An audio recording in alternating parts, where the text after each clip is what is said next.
Hello, everybody. Welcome to a very special and early episode of the Unity or Death podcast. Today, I have a guest that I've wanted on since I started doing this show. Somebody you might not have heard of before. I think her story is extremely interesting, and you're definitely going to want to tune in and listen to all of this. Miss Reverend Annie Chambers. How are you doing, Reverend? Hello, how are you? I'm Fine. doing well. Usually not used to waking up this early, but I had to make it happen. So yeah, a couple months ago, you were on Slow News Day, and a lot of people kind of were shocked because they had never kind of heard your story, and you're not really a name that goes around that much, despite the fact that I think you should. You've definitely put in a lot of work to earn everything that you've accomplished. And for the people who don't know, do you kind of want to give your backstory of how you got involved with the Panthers and what you've kind of did during that whole era? Well, I've been in the movement since I was 14 years old. My oldest brother carried me to my first demonstration, but at 14 I was married and I was a mother.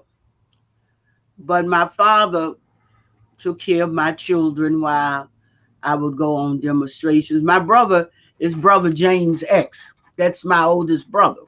He was Malcolm's ex-lieutenant, first lieutenant. And he would come home and tell us about things. And I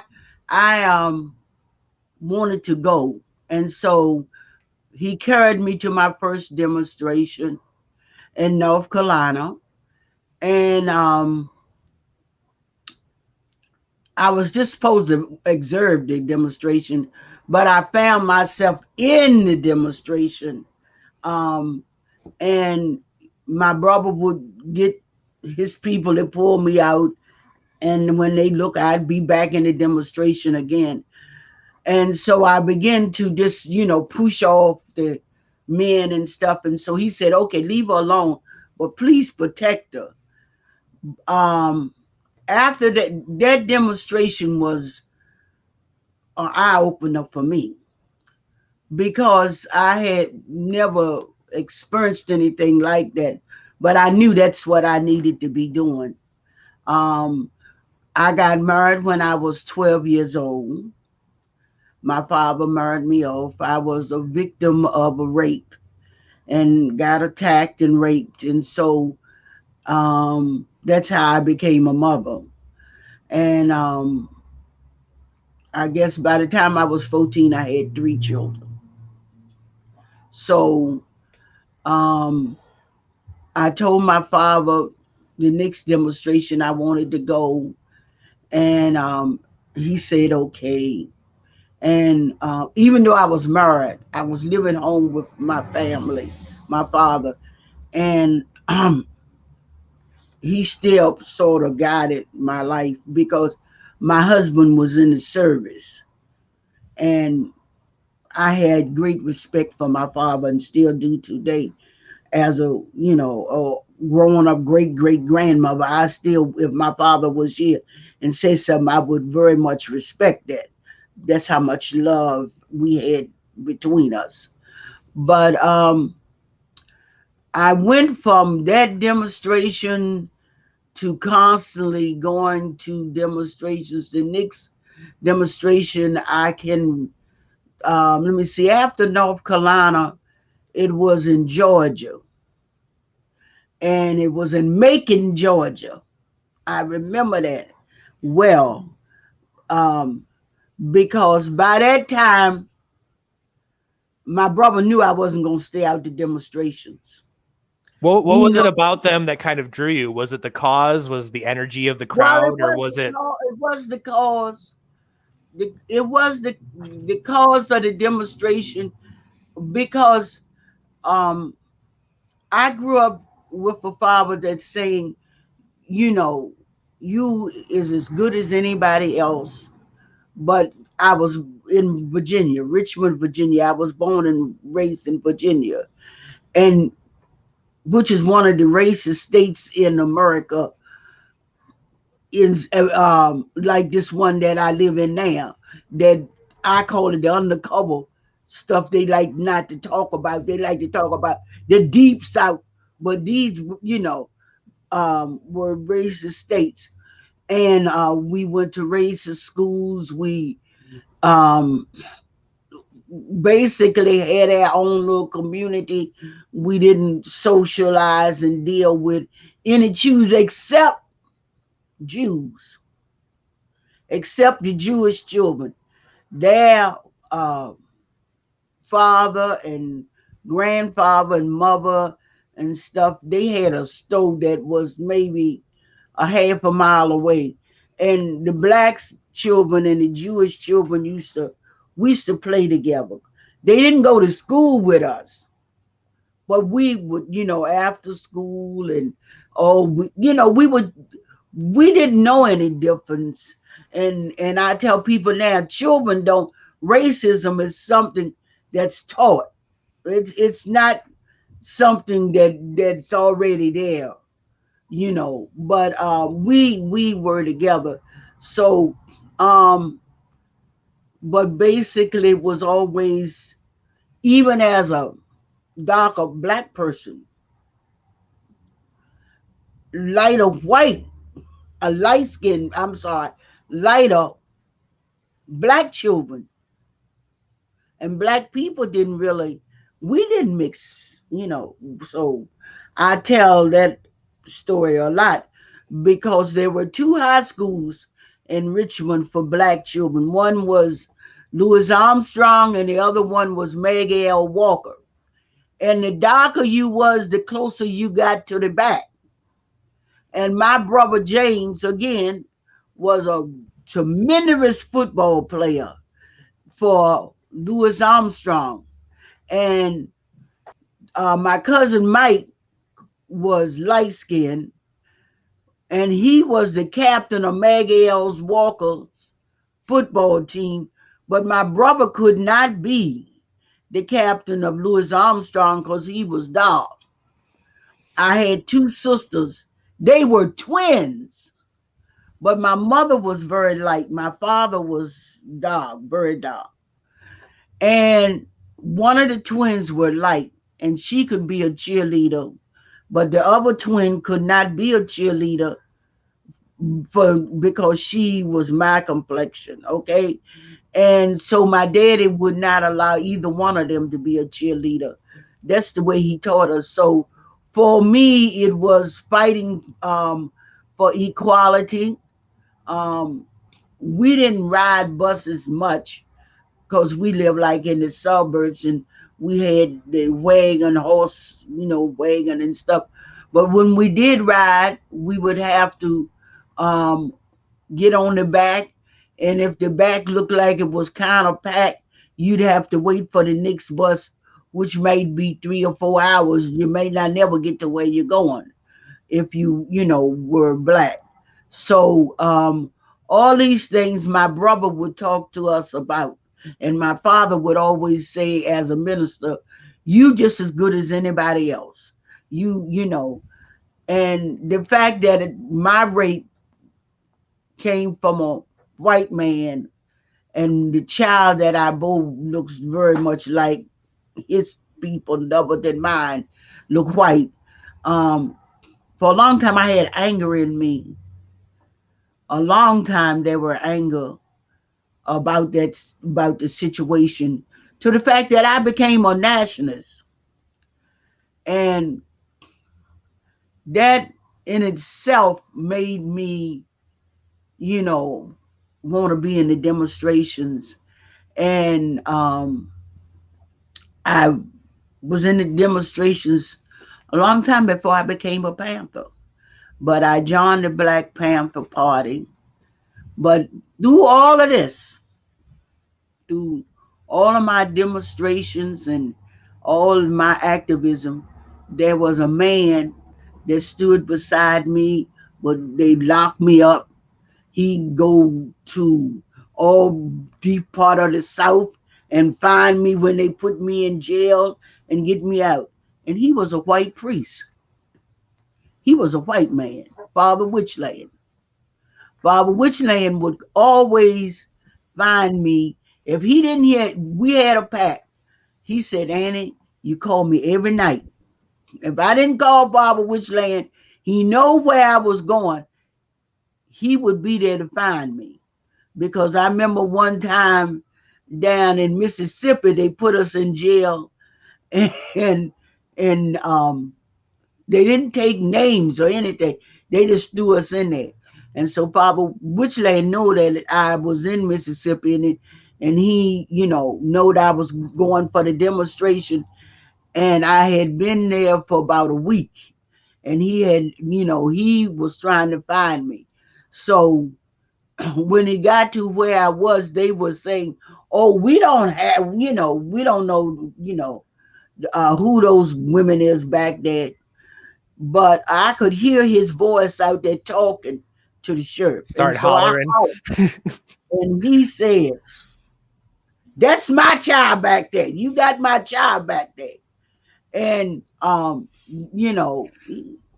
in the South, special death sheriff, I don't even forgot the man's name, but he said, I don't give a damn whose child she is. She got to wait for the judge and all that. But Father Wishland in that particular town went and got the Archbishop and more Catholics, and they got me out.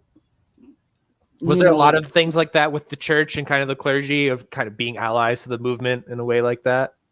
Because that's something you never really hear talked about, of like the church's involvement with the civil rights movement.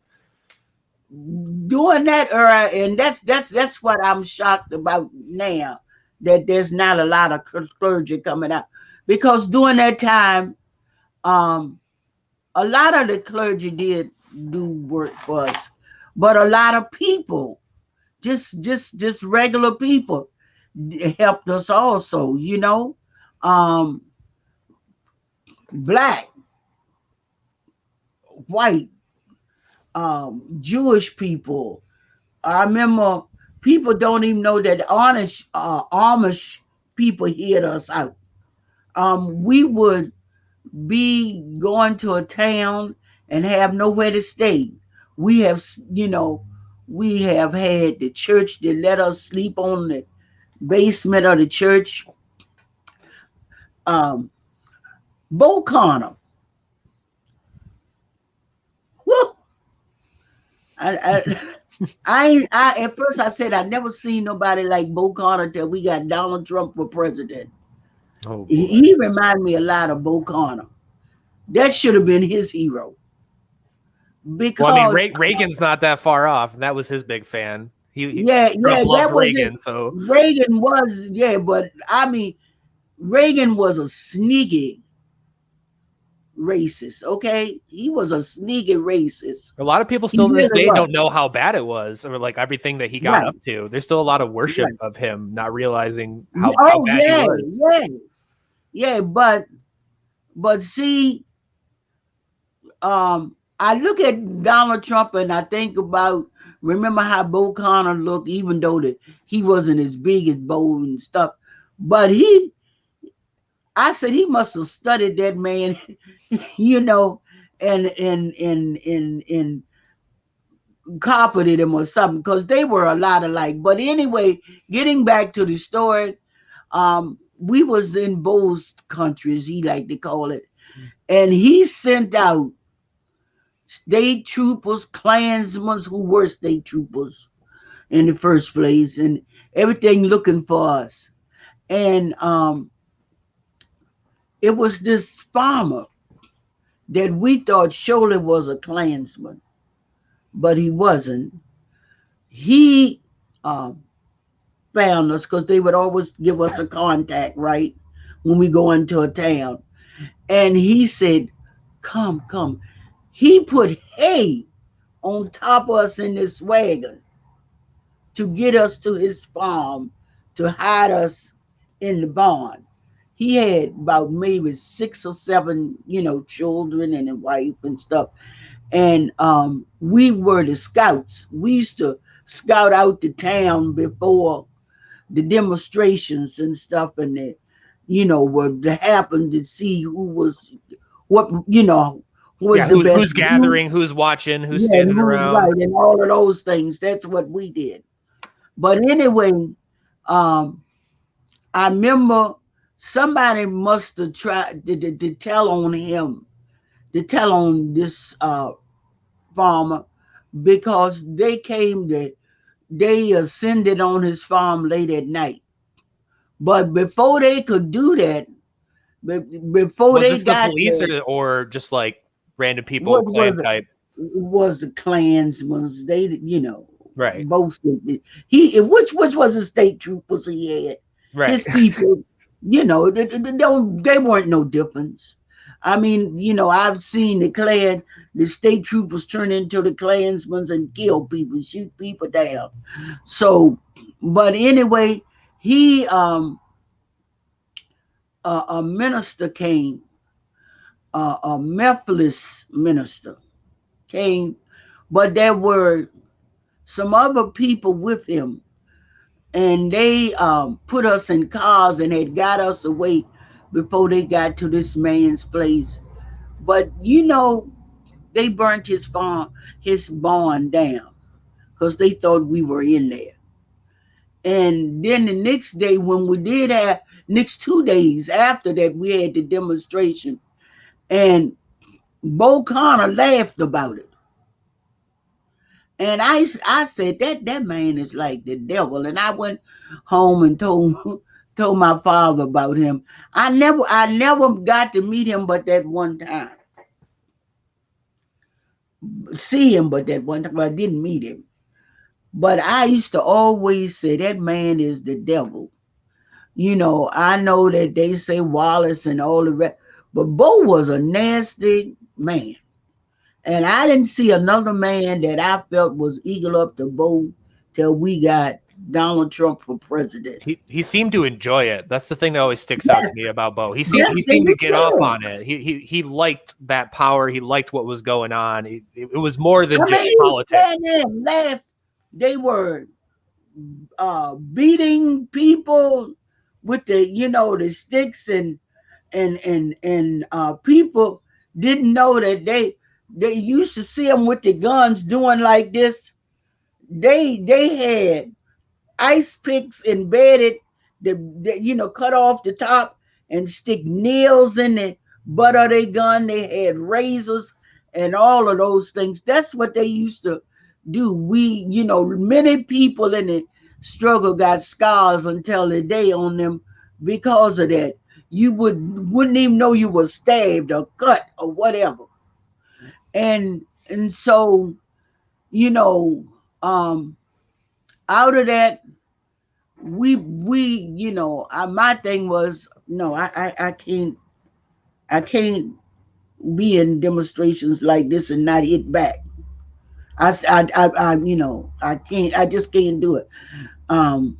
Somebody asked me the other day, because I'm a minister now, if I said, no, honey, if you slap me, I swear, I will not turn the other cheek. You will feel the wrath of. I'll be beating the hell out of you and calling on God while I do it. Because that's something that people kind of misrepresent about the civil rights movement. Is there's this idea where it was just helpless people getting beat on constantly, to where Thaddeus not Russell. Everybody. Yeah, because I'm getting ready to touch on that part. Yeah, Thaddeus Russell, he's a historian, and he went down to Alabama and went to their police records, and it showed like every day of people getting in fights with the Klan, getting in fights with the police because they're sick of getting beat on. Yeah, that is not what you do. And I'm a product of Minister Malcolm X's. But what we did was we learned to use the straight razor very well. And the state troopers and the Klansmen, whoever was fighting us in the demonstrations, they felt the wrath. Because you'd be cut and don't know you cut. Your leg, your back, your everything. I remember one time I cut a state trooper, and he was almost 3 blocks away before he know his buddy told him, so, oh God, but his whole behind side was hanging out, all of it. Yeah, but that's what we learned. That's the way we learned to fight back. So they got to you had them trying to find out. You don't stand there and cut. You hit them and run. Hit them and move back. Oh, don't hit me. That's the way you say. Oh, don't hit me. But when they knowing the thing, they behind the legs, everything. I remember, I'm a short person. I'm only 4'11". And I remember this old big state trooper runned up, had the stick banging on me, but his belly was hanging in his, when they looked up, his guts was in his hand. Because that's the way, just hit him and run. That's the way, now we got taught that by a great man who sent us to the jungle to learn us how to fight.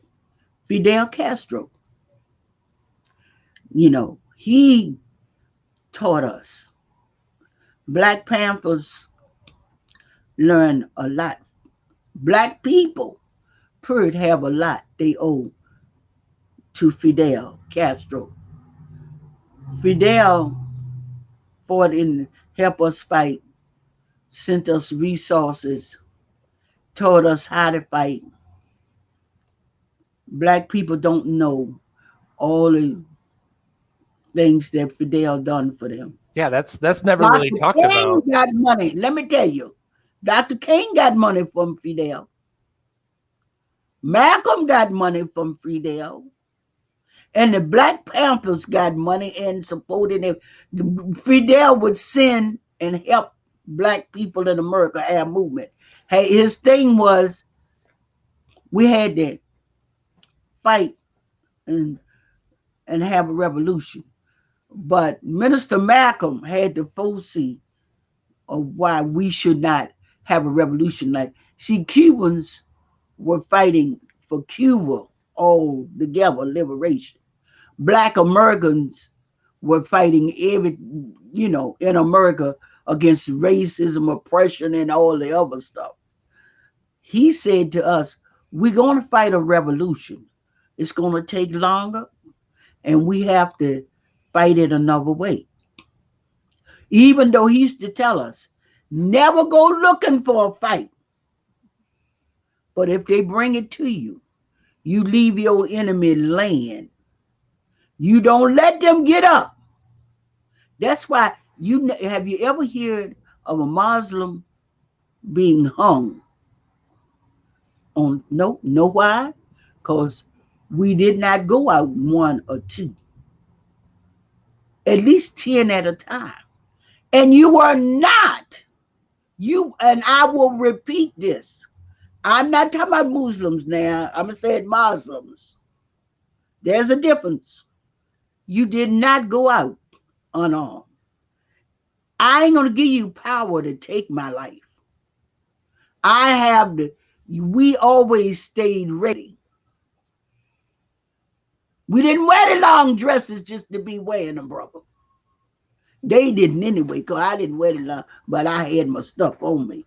But that's interesting. Them sisters know how to take care of business, and everybody was still looking at the brothers. But let me tell you, them sisters know how to take care of business. And we never got attacked because, first of all, when you approached us, we let you know that we were just as good as you, and we weren't going to back up. We weren't going to back up. You see, we didn't hold, as Minister Malcolm said, if I'm on my knees, you can beat the hell out of me. You can do whatever you want to me. But if I'm standing straight with you, then you got to fight. And see, the average racist person that I've run against got to have a group to fight. Yeah, they're cowardly. They're one-on-one. They don't want consequence for it at all. They want it in and out without a single bruise or a lick for it. Right. You catch them one-on-one. And 2-on-1, they ain't gonna fight you. They, but they like to use that racism and see, to me, that white supremacist is just a escape for their not being confident in themselves. And I'm going to tell you why I feel that way. Because we was in Las Vegas, I was in going to ask you Nevada. about this. Yep. Okay, we was in Nevada. The governor cut off all of public assistance. What year was this? Like, what was the event going on of why he cut all this off? Okay, he cut off all the public assistance in 1976 or 5. And I'm thinking it's 6. Okay, he cut off everything. We were welfare rights from all over the country came together. And I was on the National Board of Welfare Rights. We came and we met, and we met with other groups and other people, but we was in a church meeting, and right across from us was some more people meeting, but they were all white. So I said to the group that I was meeting with, Operation Life, Welfare Rights, National Alliance of Human Rights, everybody that we were together. I said, why don't y'all, what's wrong with them people? Why y'all didn't tell them to come over? Everybody bust out laughing at me. Come on, Annie, that's the Klan over there. I said, yeah, but they ain't getting no check. If we, if everybody don't get a check, and they ain't gonna get none either. So they say, oh well, they don't want to deal with us. But I went over there to the church, and I walked in, and everybody turned around and looked at me. And the man that was up there on the thing talking, he said, "Nigga, what you want?" I kept walking because I ain't see no nigga. In the first place, my daddy used to always tell me, if you get called that word, that ain't you, right? So you don't respond to that. So I kept walking up to the pulpit, and he looked at me again and said, "Did you hear me, nigga?" And they started getting up and stuff. I don't know what they made was going to try to hurt me. I don't know. But I said, my name is Annie Rogers. That was my name at that time. And we're having a meeting across the street. And we want to know why y'all won't come to our meeting. Because we don't meet with niggers and Jews. That's what he said. I said, look, this is about public assistance. And if we don't get no public assistance, y'all won't either. Again, he used the word. He said, "Nigga, what you trying to tell me?" I say, again, my name is Annie Chambers. Annie Rogers. And I'm here to say to you that we're fighting for the same thing. Now, you don't have to like me. I don't give a damn about that because I used to cuss a lot then when I was, younger. I used to cuss. I said, I don't give a damn about that. All I care about us getting right now is the damn check. We might have to kill each other later. And he stood there and looked at me like, what the hell is this woman talking about? I said, we might have to see the wheels turning in his head. But goddamn it, we need these checks now. That's the way I said it to him. And I say, you don't want your son to marry my daughter, and I don't want my daughter to marry your son. But goddamn it, everybody need the checks. So he said, well, what you trying to say? I say, I'm trying to say that we stand together and fight on this because this is a common issue. He said, okay, we'll get back to you. Well, they came over to the other church and said, let's work together. We closed down the strip. We let children run wild. We went into stores and big stores and ordered up stuff and shop. And we said, charge it to the governor. He got the money. They lock us up, put us in jail. With so many of us, they lock up one sloop. The jail get full, they put us out, some more get in there. We go to the casinos and get food, and you know how the people hit the jackpot? We let the children run by and grab the money or the quarters and stuff, used to come out the machine then. We just raising so, hell. yeah, the gangsters, I call them, got together and told the governor, get them damn people them checks. We would go to jail. I went to jail so many times I got tired. The last time they come to get me out, to put me out to get another group, I said, let me get some rest. I'm going to stay for the next group. Let me get. But me, they had pictures, the news had pictures of me and the Grand Dragon standing side by side. Side by side. And I never forget it. I never. His wife name was Anna, and his name was Richard or Robert or something like Robert, because I didn't want to talk to him that much, right. But they started talking, and once the governor made the announcement that them Klux Klan women was gonna get checks, just like everybody was gonna get checks. See, I looked over at him, and you know what he said to me? You all right to be a doggy. I said, you all right to be a hunk. You all right. That's huge though. But that shows you what racism and stuff, how it divides us. Cause he was poor as dirt. He had nothing. He had a damn thing. But he thought he was superior because he had a lighter skin. That's all. That's all it was. See, we again, what I like about the movement now, and that's why Donald Trump reminded me of Bo Connor, is that he keep trying to push that part into this society now of the racism. And the blacks and the whites and the Hispanics and people of all races now are saying, no more. We're going to fight this. It will not happen again in America. We will not have racism. You see all kind of commercials on the TV and everything about against racism now. Well, that's what we have to understand and fight.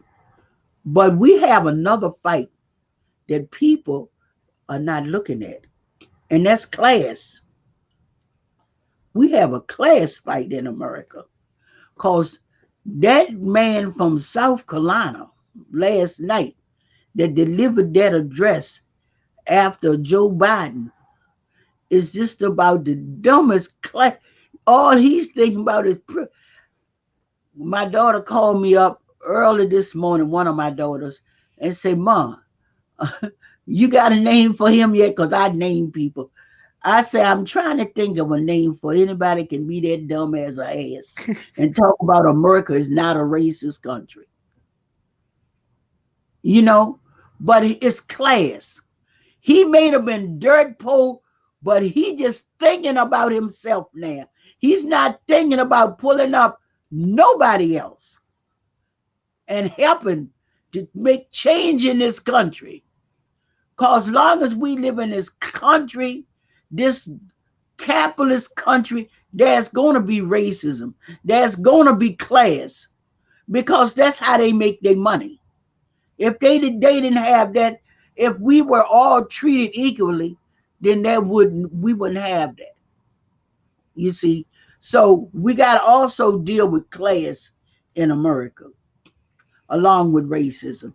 And class, a dog is a dog, whether it's black, white, brown, yeah, whatever. you're a dog and you bite. So I, going to make it my business to say to welfare rights this year, get him out of there. Let's fight campaign to get him out of his seat. Because he is a triple threat. You see, he's the male, he black, and he think he's his upper class. He just looking out for himself. He just done sold any race out. Because those are the kind of people, because when I posted about talking to you and your kind of story, there was a lot of like upper middle class or upper people that were like, how dare, you talk to the Klan? How dare you talk to these poor white people, these poor conservatives? Like, stay in your lane, stay in your race, and it's like, that's not how the world works. Like, that's not how you help people. That's not how the world works. That was the one thing that we had to talk to Minister Malcolm about. Was at one time he said, we just have to fight, so I'm glad he came to realize that no, the world don't work like that. The world don't work like that. That's why I'm saying to young people now, I know y'all hollering about racism and we should fight it, but also remember class, because you're going to meet your own that you have to fight, that that think they better than you because they maybe have something a little better than you, a better job, a better car, or whatever. That's class. I tell people all the time, I feel in America there's only two classes of people: rich people and poor. Ain't no damn middle. Cause see, they found that out with this COVID now. I used to have people tell me, I'm middle class, and they was in my food line. Understand?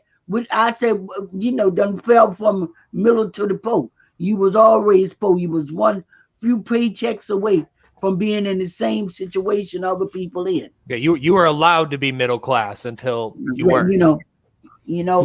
Yeah. So being talked at middle, I said, there's only two classes of people: working class and the rich. That's where you're worker or you're rich. You don't have to work. And you're rich because you got rich off the backs of others, off the works of others. Okay. So when people say to me, you talk like a socialist, I said, you didn't know that. I am a socialist. Well, but you're a minister. I said, yeah, Jesus Christ was a socialist. Jesus Christ was a socialist. Never. He always said we had to share. He always said we were equal. Jesus Christ never felt that you had to proclaim just for yourself, but always spread out to others. That's socialist. And, being fair to other people. Cole said one time in my life I was a communist too. I tell people that too. I used to have a buddy, he's going on now. He said, and I wasn't a minister then, but I always let people know I was a Christian. He said, you the only communist Christian I know. I fall out like we used to laugh about it. I said, yeah, because we say we're gonna do something. I say, I'm praying about it. Or I'm praying while we're gonna do it. He said, yeah, get the Christians communists and let us pray. But you see, we have to understand what life brings us. What life brings us and how we got to talk about love. People don't even know what that word means. It don't have to be a romantic thing. It's a thing, the love of God and then yourself. And once you love yourself and God, you can love everybody else. And he tells you that you got to love everybody else. Even, That's why I tell people, I say, oh, honey, I love you. I do. But do not think you're going to abuse me because I love you. Don't think you're going to abuse me because my love do not extend to allowing you to abuse me. Like I look at parents who talk about my children. I say, I dare one of my children to disrespect me. I'm a grandchild, great. They'll tell you in a minute. I tell my grandsons, and I'm old now, but I used to have a stick I hit them with. But now I tell them I got a gun, and I use it.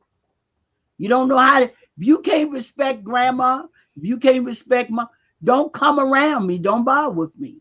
You see, because that's love. I said, baby, I'll throw a bullet in you and be praying that I don't tear you out. But I throw that bullet in you to make you think. Oh, I dare to make you think, you see.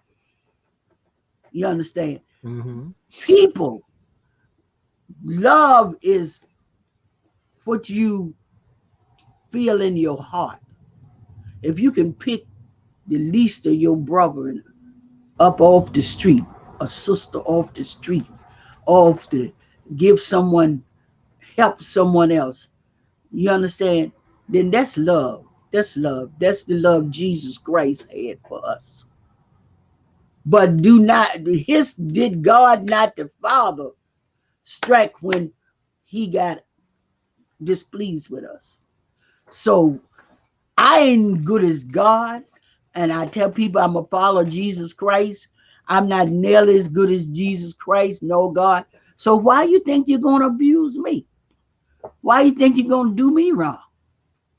No, because I don't have that strength. So I'm. Somebody said to me in a meeting one time, I said, it was a man. He said, I'll slap. I said, and you pull back a damn nub too.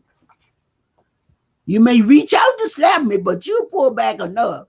So even now, when I go into meetings, they say, don't let her get to her pocketbook. Yeah, I tell them I keep my pocketbook close because I'm old now and I ain't gonna do too much talking. But we talk about love. Love is me reaching out to you, brother, and anything I can do to help you to make your life better. Then that means I love you. We don't have to never even meet physically. Sometimes be people on the street begging and people, oh, what you gonna do with? I said, I can't tell them what to do with the money. If I give them $1 or $2, I gave it to them. Because I can't look in their stomach. I can't do any of those things. You understand? I can't do any of those things. I don't know what they're gonna do with it. All I can hope is that they be led to do the right thing in the way they want. You might want to drink at the time. Hell, you know what I mean? You might It's cold outside, keeps you warm. So if I gave you the $1, that help you get to your drink of wine. I ain't worried about it. I ain't worried about it. I just pray about it. That's all I do. I just pray. I just pray. And so we can practice love. And in spite of all the stuff that's going on now in America, I see more love than I've ever seen in America.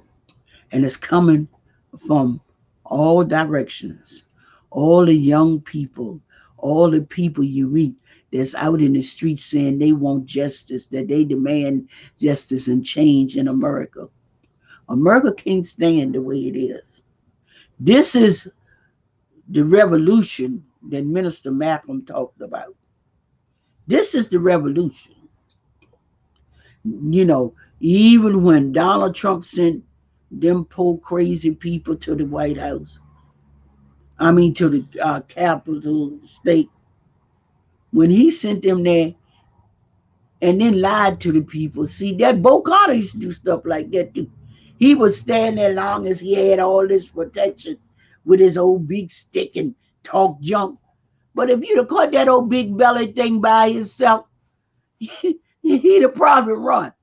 But and he told them, Donald Trump told the people, we going. That means he going too. He wasn't there. He let them get and see that's what you get followed up. I call blindly. You're following something blindly. You don't even that poor woman that lost her life didn't have to lose her life. She was just ignorance, following blindness. The people that going to jail now, the people that's getting hurt, that's following a fool. The Bible calls them that, a fool. I calls them other things, what I can't say now. I don't want to mess up your show, and I want to try to give people a decent impression of me, but I call them other things in my mind sometime, and then I have to say, Lord, take that away from me. But anyway, that's what we have to make change in doing, and we are making great strides and great change, and it ain't come from the Republican Party nor the Democratic Party. It's gonna come from the people. Change is gonna come from the people, because if we allow them to do it, and people say, oh, ain't you happy we got a woman for the vice president and she black? I said, how many damn people did she have killed and put in jail? Why is I going to be happy about her? What I'm celebrating her for? I ain't got nothing to celebrate her for. I'm happy when I see them young people in the street, when I see people of all ages really in the street saying we demand justice. You understand? They talk about love and peace in this country. And the police department have to be changed. And and people caring about people. That's the happiness. That's the joy that we should celebrate.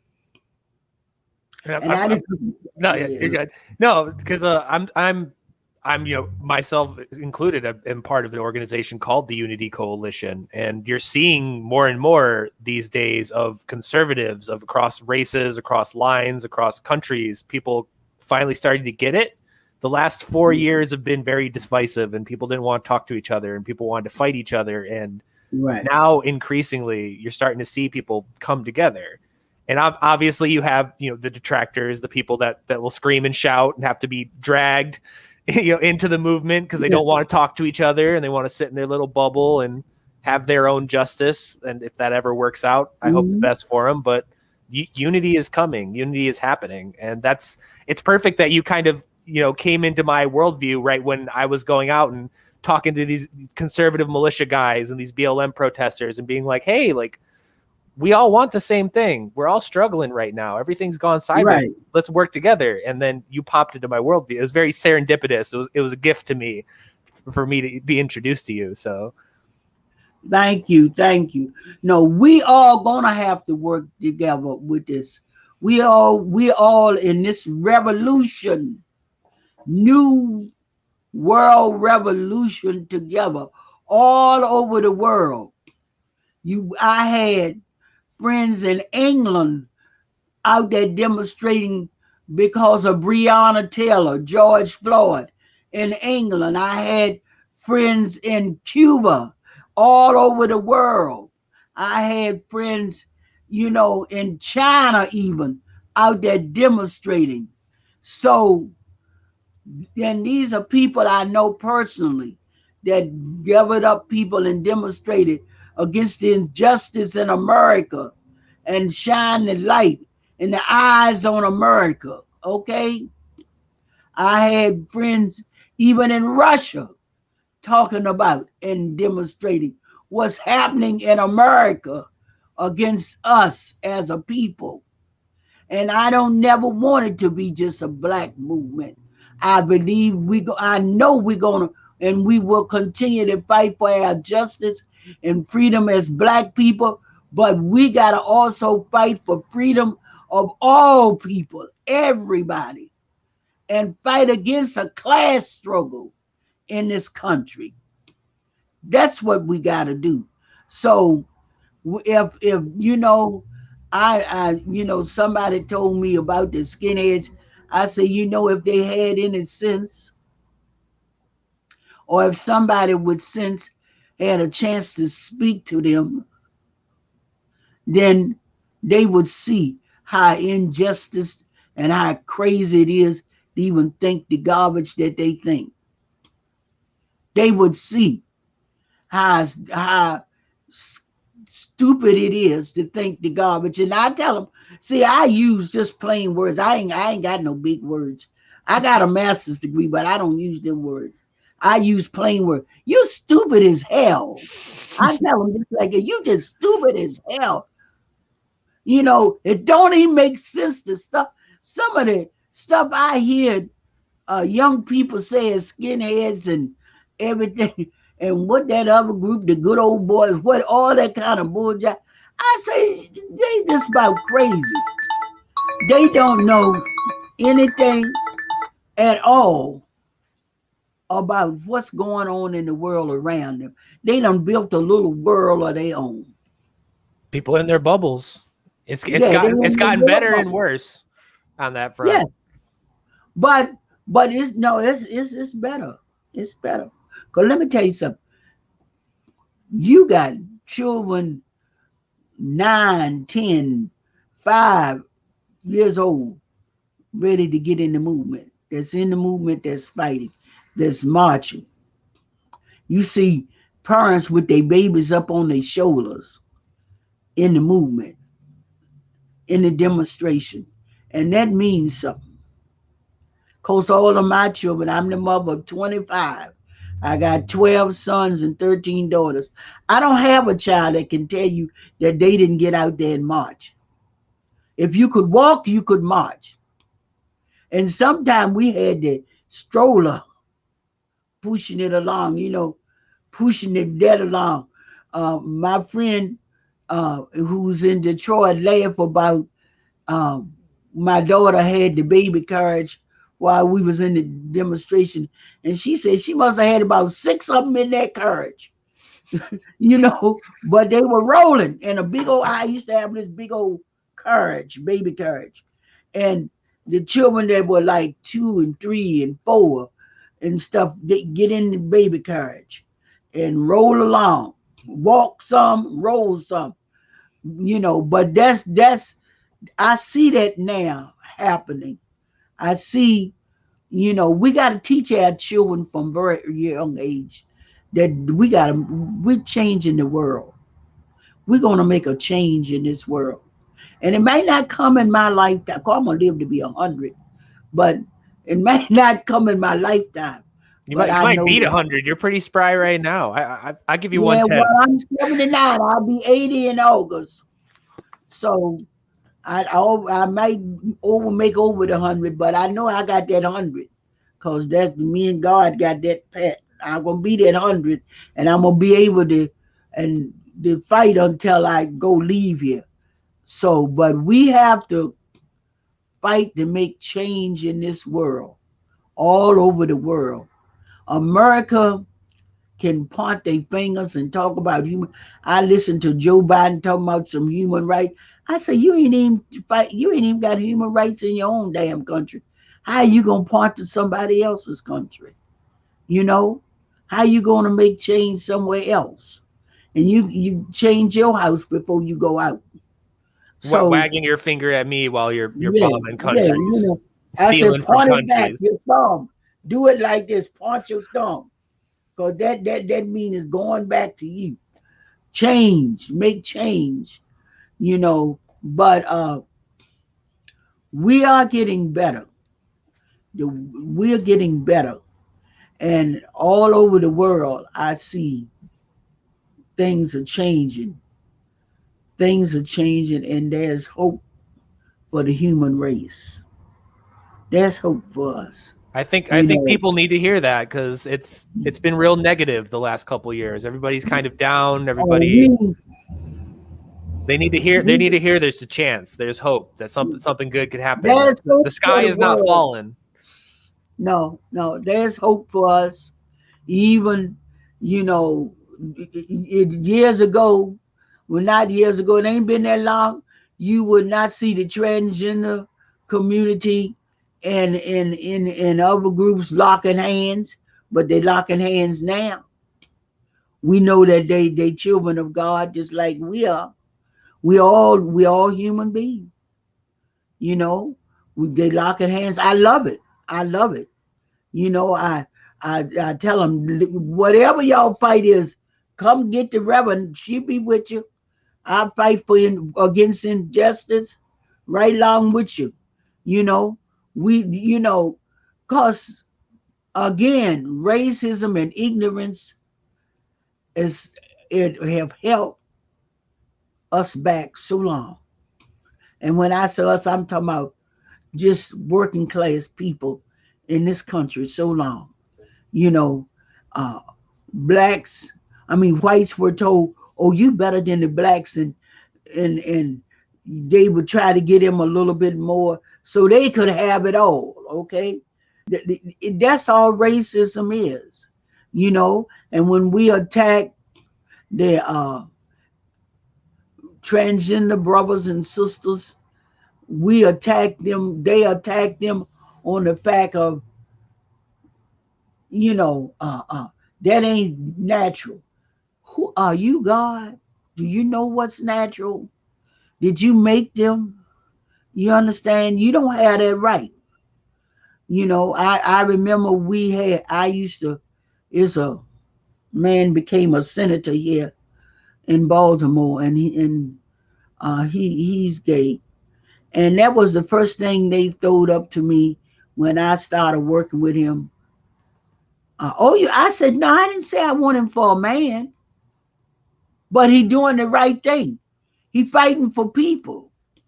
He fighting to make change in this state, in this city.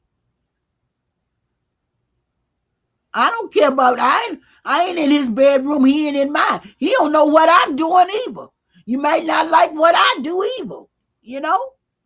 So that ain't our business. But what is our business is that we got a common enemy. And that is that the ruling class, this capitalist country, this capitalist class is oppressing me and oppressing us. So we fighting that together. And so I'm glad that we can reach out now. We reach out to all the people in the community, you know. We can reach out to people in all of the communities, every community, every part of society, and say, let's stand together. And where there's injustice, I will always be there to fight it until they lay me down and then cremate me. That's what I'm getting. But until that day, they can always realize that Reverend will be there fighting. I have been fighting since I was 14 years old.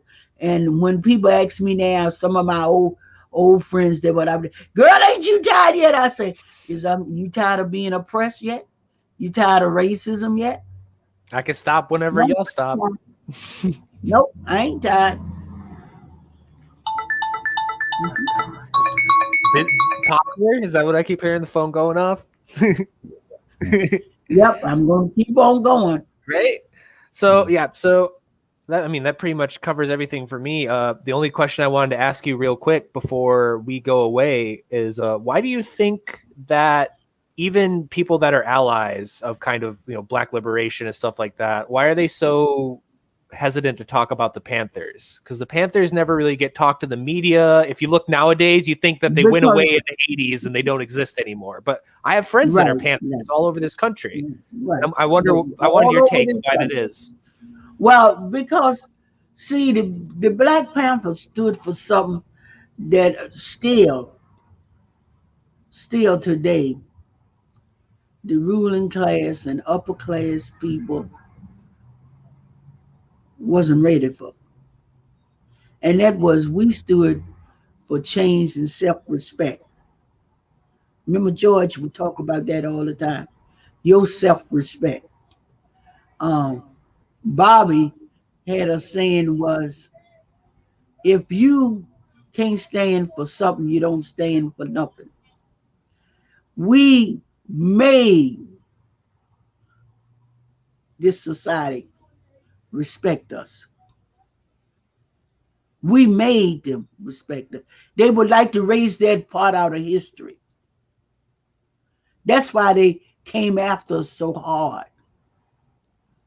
I dare these black people to stand up and say, you're going to respect me as a human being. And blacks that won't talk about the Panthers is because they want to say, well, I didn't get into stuff like that then. Stuff like what? Is using the words of John Lewis. Damn, if that wasn't good stuff. What did we do? We fed people. We fought injustice.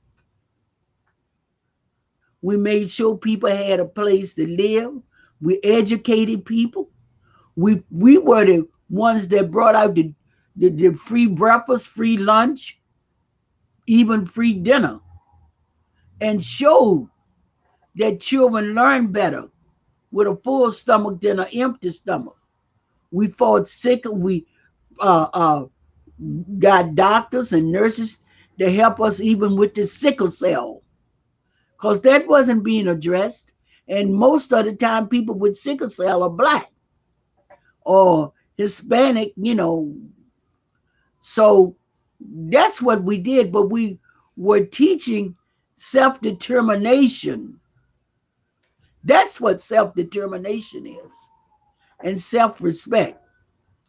And you got people who want to address things just like that fool, and I got a name, but I can't say it on your show. For that fool in South Carolina, a-hole,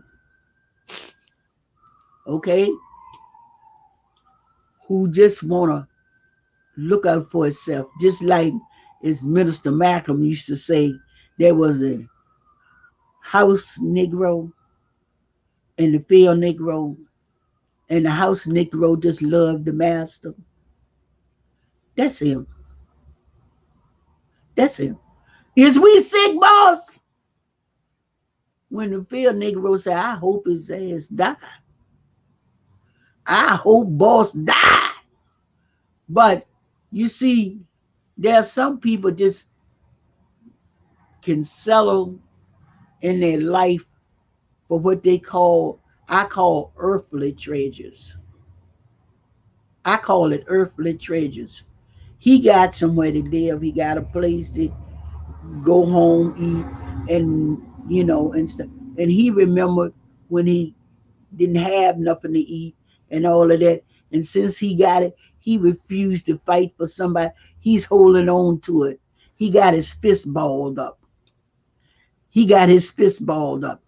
And when you got this fist balled up, can't nothing get in. Nobody can get in. You ain't giving out nothing. You ain't giving out nothing. So that's the kind of people. That's the way some of us are. I always use the analogy of crabs pushing each other down, trying to climb out of the barrel. Yeah, well, yeah, that too. But he's holding on. He probably got him a nice little spot down there in the, spot down there in the south, and everything. And the people look by, hi, Mr. So-and-so there. He really think not saying there's the little child down for me or family down for me needs some help. You understand? So but that's why they don't really talk about the Black Panthers and push us out. And believe J. Edgar Hoover really wanted to kill us because they knew people like that know that we had self-determination, that we was going to make change in ourselves. You see, again, you got to take care of your house. We didn't allow no drug dealing around us. We didn't allow that. We didn't allow you to rob nobody or break in nobody's house. You understand? That's respecting self-determination of yourself. People got the wrong concept and always want to show the Panthers standing out there with guns and everything. You know, yeah, we had guns. Hell, we had to protect ourselves. I'm an old woman and I live in public housing. But you ask anybody around here, if you go in Reverend's house and she didn't invite you in, they'll tell you, oh, but you may not come. You ain't gonna come out there, man. You understand? There's nothing wrong with protecting yourself. I never said people shouldn't have guns. I'll never say that. I think people should, but I think you should also self-determine. We don't have to kill each other and do the dumbness, but I have a right to protect myself. I have a right to do that. You're starting to see more folks wake up to that. It makes me happy. The record firearm purchases by all these communities that kind of given it up. And then they're starting to find Panthers too. And they're like, where you guys been? And they've been like, we didn't go anywhere. We've been here the whole time, you know? Well, honey, let me tell you, I'll let you in with this. The Panthers, a lot of Panthers are in Cuba today. Fidel, because they had a list of people. When I was in the Panthers, nobody never knew my real name. And actually, I went from Baltimore to the Eastern Shore of Maryland and did a lot of my work there as a Panther, you know, running the breakfast program, working with the migrants and getting people, you know, off of those farms on the Eastern Shore and being abused, you know, the migrant workers and stuff like that, both Black and Hispanic. But anyway, they had a list of people and they were picking us up wholesale. They were picking us up, throwing us in jail, put any kind of charge on you. You got Pampers just getting out of jail now, or some of them still in jail, okay? Depending on where you was at and what charge. A lot of us had to leave America and go live in Cuba. Fidel made a way for us. We had a thing about me, myself. They had a list. The close, if they had to come after me, or they'd have found out that I was going to be one of the people that they pick up, they was going to gather up all my children and me, and we was going to live in Cuba. We was going to go to Cuba to live. You know, the Black Panthers have been shot down unjustly. Black Panthers, we've been killed. We had trumped up charges. Some of us stayed in jail for years and years and didn't really know what they were charged with. That's where another group came out. Not another group, but the same people. The Black Guerrilla family come out of the Black Panthers. But that was a way of us identifying each other, because we have certain signals and signs. We didn't tattoo. Now, the children don't mess. I tell them all the time now. I say, y'all just didn't even know what you were doing. And they say, oh, well, we the YGF. I say, you sure is. Why crazy is a fucking fool. They said, what are you talking about? Oh, Reverend, you talking to us? I said, yeah, you're crazy. You don't even, and they call themselves the young gorillas, Black Guerrilla family. No, but the Guerrilla family came out of is Black Panthers. So I tell them the average true gorilla and the average we old or dead. Or some of us like Bobby done sold out. I'm talking about Bobby Sales. He know I tell him, or done sold out, okay?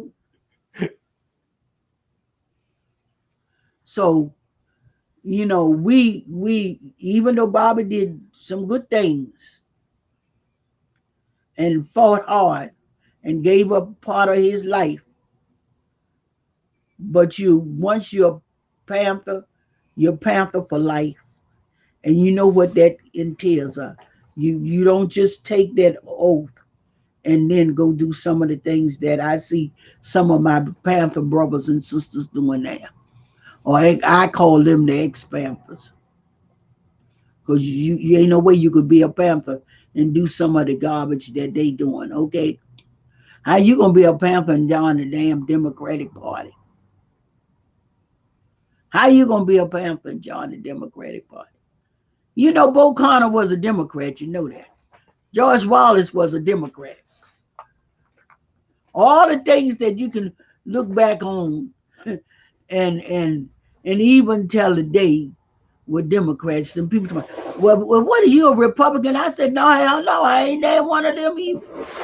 Don't come tell me about Abraham Lincoln and all them people. They had them, you know, them people had slaves and stuff. I ain't that one of them. I'm a person in America trying to make change. I get together a people's party, make change. But the Black Panther Party started from a political party also, you know that. Mm-hmm. That's how they were a political party first, you know, and then George just went on and made it the Black Panther Party. But there's a lot of history about us that people don't know, and a lot of work that the Black Panther did that I watch now that, you know, people have copied and did. But we're gonna, you know, I tell people the world is changing. Just look around you. Just look around you. The world is changing, and it ain't changing for the bad either. It's changing for good. It's changing for good. Because when I see young people like y'all out there, hand in hand, you know, everybody don't have to be a clergy or something, but just whatever your beliefs or whatever, but everybody standing together, black, white, gay, straight, transgender, all of that make me feel good. It make me feel good. I said, Jesus, thank you for allowing me to be here and to see this time. Thank you for allowing me to be a part of it. I got a wheelchair because my legs I done walked all over the country. My legs done gave out on me now. The doctor, you know, I take therapy and stuff, but my legs just done gave out on me, plus a disc in my back. But I have my wheelchair, and I be rolling all over the place in my wheelchair. I rode, I had that wheelchair trying to get anywhere I can. And you know, and when the chair can't get me there, I catch a train or bus or anything, anywhere I can to make change in this country and in this in this world. I want to be a part of it. We thank you for that. Yeah, love you for that. And that was, it's funny because the first picture I looked up of you when I first heard about you was you scooting around your wheelchair with your sign, your hat, and I'm like, I love it. I need to talk to her so much. That's perfect. Yeah. I'm glad you're still out there, and hopefully in the very near future we'll see something come out of this. At least, you know, something to start an anti-war movement, and you know, something at the very beginning, get all these people together, and I'm just like you. I'm confident we're gonna get there. Oh yeah, there's hope for us. Thank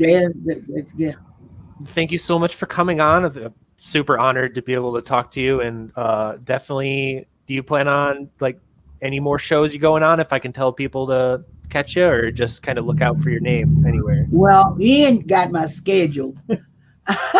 I yeah, don't even get my I'll schedule. harass Ian to post something Yeah. about it so I can catch you next. Okay. And Yes. It and was thanks. nice talking to you. Thank you so much. Thank you for having me on. I'm honored, and thanks for everybody who tuned in. And I'm gonna definitely share this around and send this to everybody because this is a story you need to hear. And I will be back on later tonight with our friend Sky, who is another amazing activist. We're going to talk to her as well. So double feature today. And once again, thank you, Reverend, and all you out there. Have a wonderful rest of your day. Okay, you too also.